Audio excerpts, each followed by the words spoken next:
اچانک انسان کا دل کسی چیز پہ آ جاتا ہے، یہ انسانی فطرت ہے، تو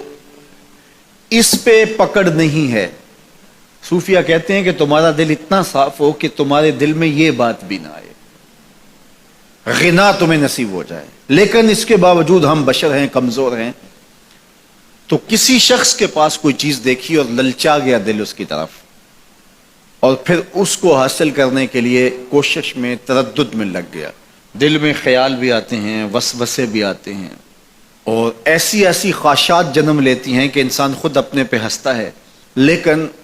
ایسی خواہشات جس کی اتباع میں چل پڑا، جس کی خواہش میں چل پڑا، تو یہ ہلاک کر دینے والی چیز ہے۔ آرزو کا پیدا ہو جانا، حتیٰ کہ آرزو تو آرزو رہی، وسوسے کے پیدا ہو جانے پر بھی پکڑ نہیں ہے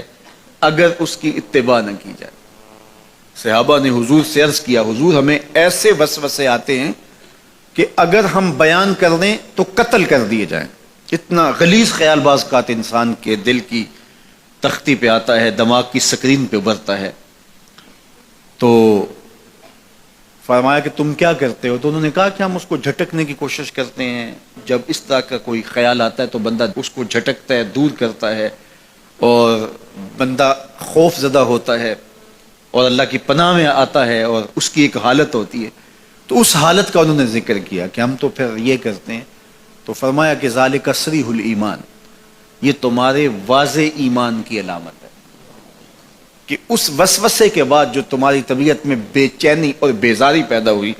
اور اس کو دھکیلنے کے لیے، اس کو خیال سے ہٹانے کے لیے، اس کو تصورات سے دور کرنے کے لیے جو تم نے کوشش کی، یہ تمہارا ایمان تھا جو کھڑا ہوا، اور تم اس سے بچنے کی کوشش کرتے ہو، تو یہ تمہارے ایمان کی علامت ہے۔ تو خالی وسوسہ اگر کتنا ہی غلیظ کیوں نہ ہو، اگر اس وسوسے کو خیال کا حصہ بنا کے اس سوچ کو لذت کا سبب نہ بنا لیا جائے، حتیٰ کہ غیر محرم کے اوپر آپ کی نظر پڑ گئی، تو فرمایا النظرۃ الاولی لک والثانیۃ علیک، جو پہلی نظر تجھے حاصل ہوئی تو وہ تیرے لیے ہے، لیکن اگر تو نے نظر کا تتبع کیا اور پھر تیری نظر نے دوبارہ پیچھا کیا تو وہ تیرے اوپر وبال بن جائے گی۔ تو خواہش کا، وسوسے کا، اور کسی ایسی چیز کا دل اور دماغ کی سکرین پہ ابھرنا اور خیال پیدا ہو جانا، یہ کوئی بات نہیں ہے۔ انسانی زندگی کے اندر کتنے ہزار خیالات جو ہے وہ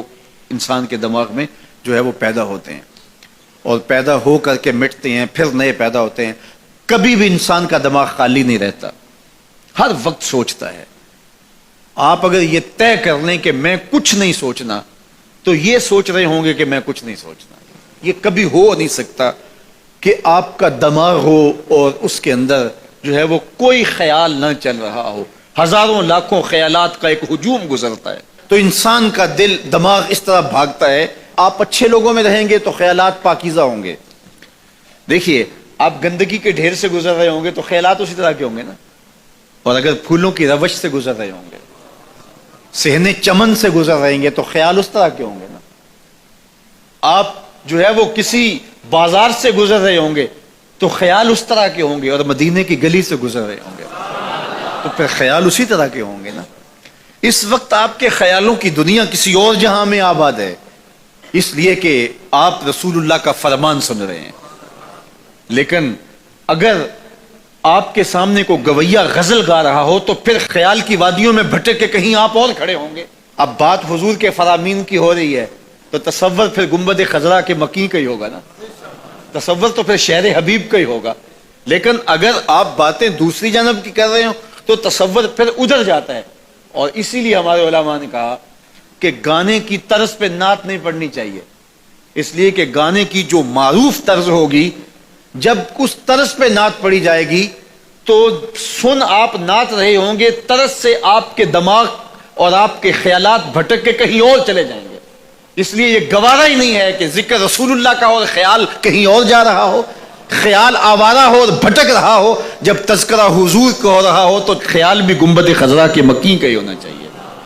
تو یہ بات ذہن میں رکھیے گا کہ یہ انسانی زندگی کے اندر انسان کا خیال بھی بھٹکتا ہے، سوچیں بھی بھٹکتی ہیں، دل میں بھی کئی کچھ آتا ہے، لیکن پکڑ اور گرفت اس وقت ہوتی ہے جب انسان اس خیال پہ اپنے آپ کو اس راہ پہ ڈال دیتا ہے. لالچ کا پیدا ہونا بھی شریعت میں ماخوذ نہیں ہے. وہ تمہارے لیے